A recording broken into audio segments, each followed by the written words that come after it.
You remember the sound, don't you? Not the voice, the sound behind it. The quiet inhale before a lie. The soft lilt before she said she loved you. You knew it wasn't real, but you obeyed it anyway. There was a moment not long ago, or maybe before you were born, where you saw a woman smile and something inside you recoiled. Not from fear, but from recognition. It was not a smile for safety. It was a warning wrapped in silk. A ritual gesture not of affection, but of selection. She wasn't looking for protection. She was hunting the one who wouldn't flinch, the one who could watch her burn and not blink, the one who could split her open without asking what she felt. You think she's soft. You think she wants to be understood. But what if her tears are bait? What if her innocence is a costume? What if the child inside her only exists to lure the predator she hopes still lives inside you? You were told she wants safety, but that's not what she dreams of when the lights go out. And you know it. You see her lips curl, and you think it's warmth. You think that smile is meant for you, but it isn't. That smile was carved long before you arrived, sculpted in the fires of her earliest ache, etched by the first man who disappeared too soon. It is not affection, it is armor. She smiles so you don't see the teeth beneath it. She smiles because she must lure you into believing you are in control. But you are not. From the moment you desired her, the roles reversed and your desire became your leash. She does not need you to touch her. She needs you to want to. The wanting, not the having, is what gives her power. And she knows it. She learned it in 1,000 subtle exchanges, the way a teacher looked too long. The way a friend's father shifted in his seat. The way the air changed when she entered a room and pretended not to notice. Erotic power begins there, not in the bedroom, but in the hallways of silence. She learned the truth before she could name it. Attention is currency. And your restraint is a game she enjoys watching you lose. You think you are protecting her by being kind. You think you are noble for asking permission, for speaking gently, for respecting the boundaries she draws with her trembling voice. But her unconscious doesn't want your gentleness. Her unconscious snarls at your compliance. She may nod when you speak of equality, of safety, of mutuality, but somewhere beneath her polite agreement, a far older instinct waits, unsatisfied. She doesn't want your kindness. She wants your danger, bound and offered with precision. You've felt it before, haven't you? The moment her gaze changes when you refuse her just once, and her pupils dilate. When you walk away and she follows. When you laugh at her drama, and suddenly she can't breathe without your validation. Her body knows what her mouth denies. Her desire lives where her language dies. That's the paradox you never understood. The more predictable you become, the more invisible you are. The safer you seem, the less she feels, because safety to her is a death of sensation. The safe man does not enter her dreams. The safe man is forgotten, no matter how well he behaves. Her fantasy is not to be held. It is to be taken not in violence, but in certainty. And if you can't bring that, she will provoke you until you do. She will start fights, create chaos, punish herself in front of you all to awaken something in you that might finally shatter her mask. You've mistaken the performance for the person, but she is not the actress. She is the stage, and you are the one stumbling through her scenes, believing they were written for love. They weren't. They were written for transgression.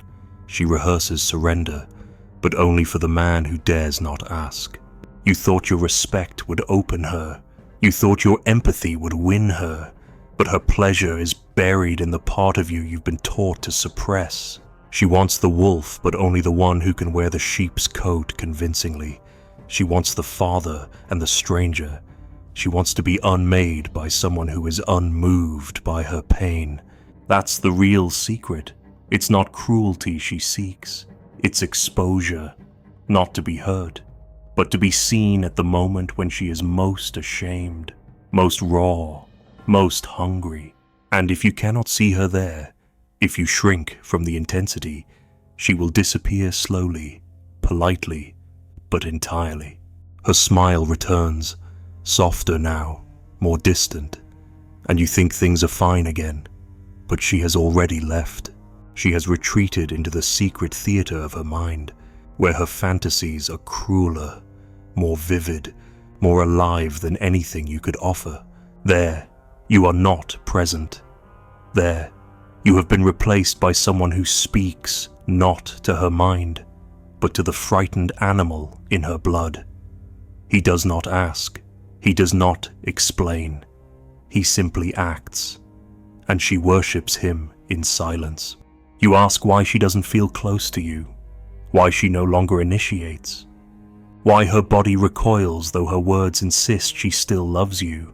You think it's stress, work, hormones, but it isn't. It's that you have become familiar, safe, predictable. She sees the end of your sentences before they begin. She knows you will say yes.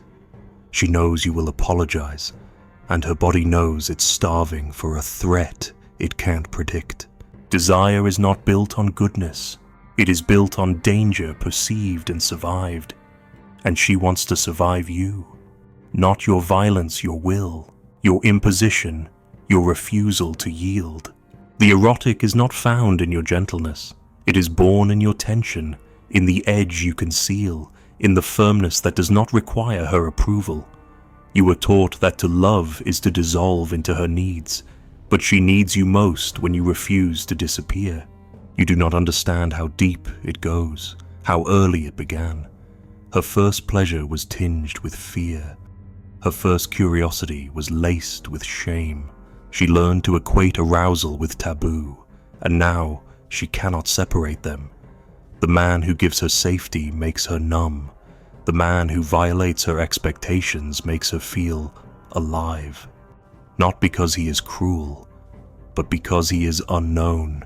She dreams of the unknown, of being taken without being asked who she is, of being reduced, in that moment, to pure sensation free from thought, free from guilt, free from self. And you cannot give her that if you are too careful, too present, too rational. Her unconscious desires chaos, while her conscious self demands order. She begs you for order, but watch what happens when you give her the opposite. Her body betrays her every time. She wants to say no, not to stop you, but to feel you push past it. She wants the illusion of resistance, not to protect herself, but to feel the force of your choice. You think consent is enough, but to her, consent is the prologue. What excites her is what comes after when consent becomes submission, not out of fear, but out of awe. You've seen it, haven't you? That flicker in her eyes when you take control just for a second. That gasp she releases when you grip her without asking. That silence after, when she leans in, no longer smiling, no longer pretending. That's where her truth lives, not in her words, in the pulse beneath them, in the tremble she hides from everyone else. She doesn't want you to hurt her. She wants you to expose her, to drag her from the role she plays and show her the animal inside. And if you fail, if you hesitate, if you believe the surface, you lose her.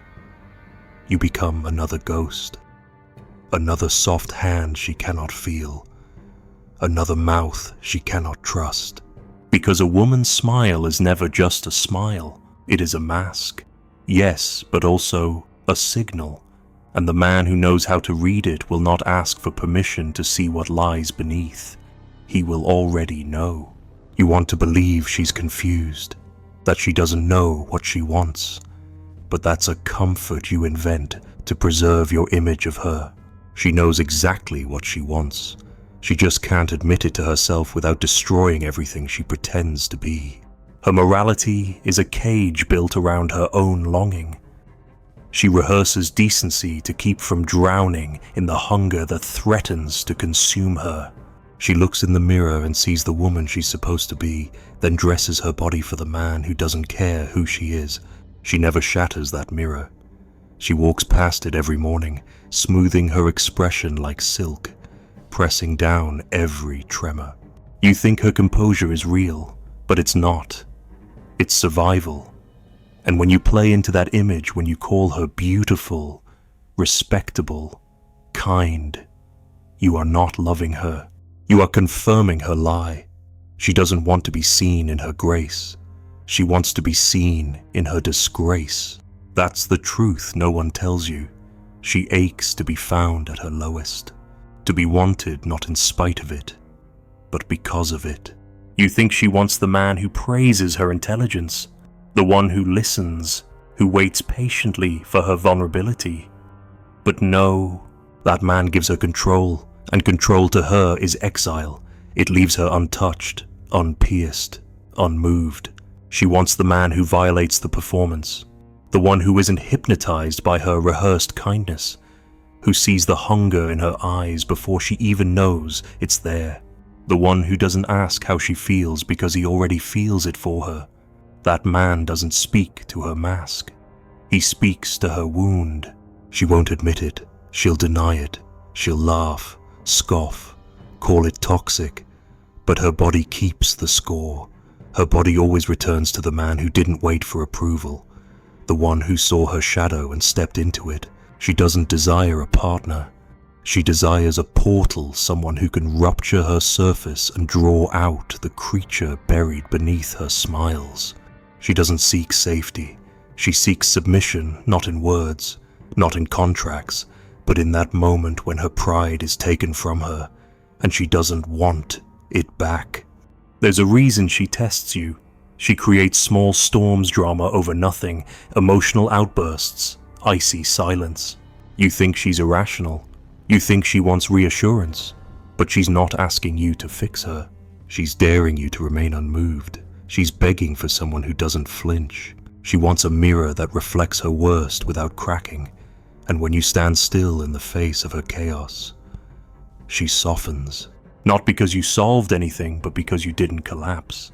That's the moment she feels safe enough to fall. But you won't see it if you're busy apologizing, if you're tiptoeing around her moods, if you're trying to win her approval. That's what every other man does, and it makes her sick, not because she hates them, but because she becomes invisible in their presence. They treat her like a queen, and so she becomes one, cold, elevated, untouchable. But when the right man ignores the crown and touches the throat beneath it, her body remembers something older than respect. It remembers desire, raw, dirty, undeniable. She wants to be claimed, not owned, not dominated, claimed. There's a difference. It's not about power over her. It's about power within you. Can you stand in your desire without asking for permission? Can you see her tears and not retreat? Can you enter her silence and not fill it with words? If you can, she will open, not all at once, not sweetly, but deeply, violently, as if the doors have finally been broken from the inside. She wants to be chosen, not because she's worthy, but because she's real. She wants to know that even when she's vile, moody, manipulative, you still want her. That's why she pushes you away, to see if you'll come back. That's why she flirts with weakness, to test if you'll despise her. And when you don't, when you face her at her most unlovable and stay something ancient softens in her. The girl who was never picked feels the man who finally sees her, and in that seeing, the war ends for a moment, but only a moment, because the mirror remains, untouched, unshattered. Her reflection still haunts her. She still performs. She still obeys the image of the good woman. And every time she betrays her longing for your strength, guilt follows like a shadow. She punishes herself for craving the very thing that frees her. She hates her need, she buries it, and yet she returns again and again to you, to the feeling, to the ache, because that ache is truth, and truth, even when forbidden, is still holy. She cannot tell her friends, she cannot speak of it in daylight, but when she is alone, when the lights are off and no one is watching, she remembers how your hand didn't tremble, how your voice didn't ask, how your silence swallowed her pride, and she remembers how much she wanted it, not because it was safe, but because it was real. She wanted to fall, she needed to, and you let her. Now she waits. She won't say it, she won't beg, but she watches. She watches how you speak to her, whether you still see her mask, whether you've returned to the polite man, the soft man, the therapist, the caretaker, and if you have, she grows cold because she knows you saw her once, and if you stop seeing her now, it means you never really did. You think she needs reassurance, but what she craves is your certainty, not reassurance that you love her, certainty in yourself, in your want, in your refusal to be shaped by her moods. She doesn't want a man who mirrors her feelings. She wants a man who creates the feeling she cannot name. She wants to drown in you, not float beside you. And that only happens when you remain the same, even as she twists. Her mirror is sacred. It protects her from shame, from exposure, from the truth of her own craving. But the man she desires is the one who walks straight toward it and touches it without fear. The man who reflects her without flattery, who sees her darkness and doesn't blink. That man is dangerous. That man is remembered. And that man is almost never allowed to stay, because once the mirror cracks, the image is gone. And when the image is gone, the self she built dies. She will blame you. She will accuse you of taking something, of breaking something, and she will be right. You did. You broke the illusion, and in its place, you offered her nothing but truth, a brutal, erotic truth that she could not unsee. And so, she leaves, or stays, but not as the same woman, because now, when she looks in the mirror, she doesn't see who she was. She sees the one you saw, the one she hid from everyone else. And no matter how many masks she tries on afterward, none of them will fit quite right again. You never shattered her, you simply showed her the crack, and the sound of it silent, sharp, undeniable still echoes in her ribs. She doesn't know where it started, only that it never stopped. That something buried itself inside her before she could speak, and that every touch since has been a negotiation with ghosts. You call it attraction, she calls it love, but what she seeks is far more ancient. It's the echo of a wound left by a man whose name she has forgotten, though his outline lives in every pulse of her desire. He isn't just her father, he is the father, the origin of denial, the first betrayal, the first absence, and now, every man is asked to reenact it, one way or another. You think she's modern, that her choices are conscious, that the woman in front of you is hers alone, but she is not new. She is made of repetitions, made of glances her mother absorbed and passed on in silence, made of evenings spent listening to two people love and hurt each other without ever understanding the difference. She watched the door close 1,000 times and told herself that if she smiled well enough, if she stayed soft enough, maybe he would stay. He didn't. And the girl inside her never forgave that truth. Now she chooses men who won't stay, or who stay in ways that leave her starving. She turns away from affection and toward danger, not because she wants pain, but because pain is familiar. Pain is home. Safety is the foreign land. kindness, a language she distrusts. She knows how to suffer beautifully, but pleasure terrifies her. It asks her to receive, and receiving, for her, feels like surrendering to the hope that someone might actually give without taking, but that is not what her body is wired to believe. Her body remembers what she cannot name, the threat that looked like love, the warmth that turned cold without warning. She learned early that affection comes with teeth, so now she smiles at the man who will hurt her, not because she's broken, but because at least with him, the betrayal is honest. He never promised her safety, and in that, he is more trustworthy than the man who says he'll never leave. She says she wants intimacy, but her nervous system flinches when she gets it. She says she wants a man who listens, but she shuts down when he stays. Not because she's confused, because she's possessed by a grief older than her own voice. Every time you get close, she pulls away. Not from you, but from the part of herself that believes closeness will cost her something. She still hears the voice that once said, "If you're too much, I'll go." So now she edits herself, dilutes herself, masks herself until you no longer see her, and then she blames you for not feeling her.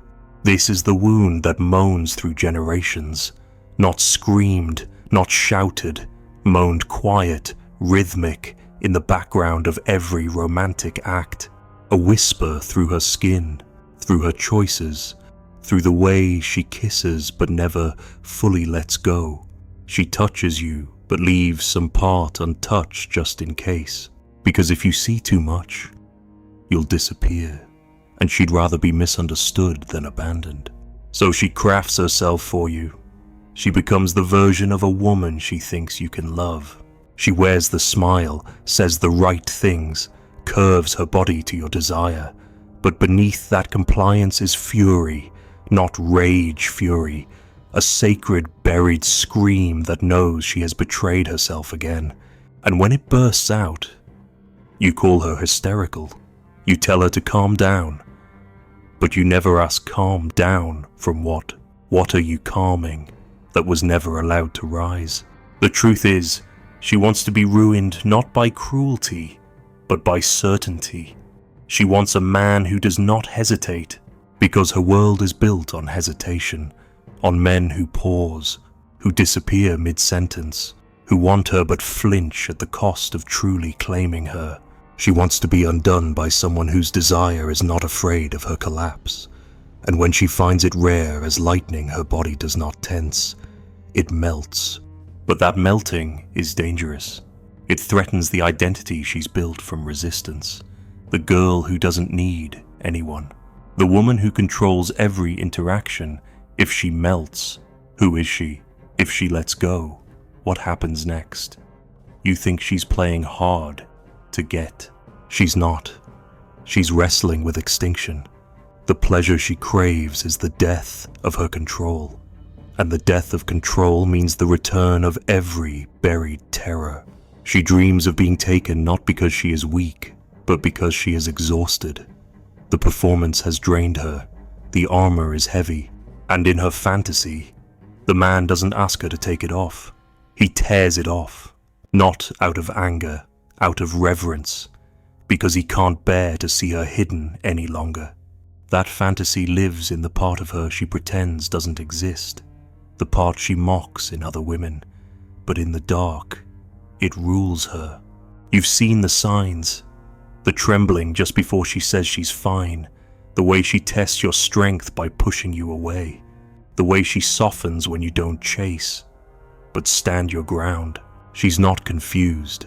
She's praying not to God, but to the Father who never stayed long enough to see her fully. And now she's watching you, asking one silent question with every breath. Will you leave when I stop performing? You think love is earned. She thinks love is taken. You offer her softness, and she recoils. You withdraw it, and she aches. Because the wound inside her is hungry, but it does not know how to ask. It only knows how to seduce. And once seduction fails, it turns to rage. She doesn't hate you. She hates that you didn't see through her seduction to the grief underneath. She hates that you believed the act. But if you stay, if you see her when she is not beautiful, when she is wild, weeping, manipulative, terrified, and if you still want her, something changes. Not all at once, but permanently. A shift, a release. She may not trust it, she may sabotage it, but she will remember it. Because in that moment, you did what the first man never did. You witnessed the wound and didn't look away. And this is what erotic power is. Not dominance, not control, but the terrifying honesty of being seen at the place you are most ashamed and still being wanted. That is what she trades emotional safety for. Not because she doesn't value love, but because love without risk feels like pity. She doesn't want to be protected. She wants to be penetrated not just physically, but psychically, into the places she hides even from herself. She will not thank you. She may even punish you for it. But somewhere in her, the child unclenches, the woman exhales, the wound quiets, and the moan becomes a hum. You didn't save her. You didn't fix her. You just stood where no one else would, inside the echo, beside the blood, beneath the mirror, and you stayed. Now she walks alone through the hallway of her mind, barefoot, trailing fingers along walls that once kept her safe. The mirror she once polished is cracked, just enough to distort, not yet enough to discard. She doesn't cry, she doesn't speak, she only listens to something beneath language, beneath memory. A sound like breathing underwater, a rhythm like a father who almost stayed.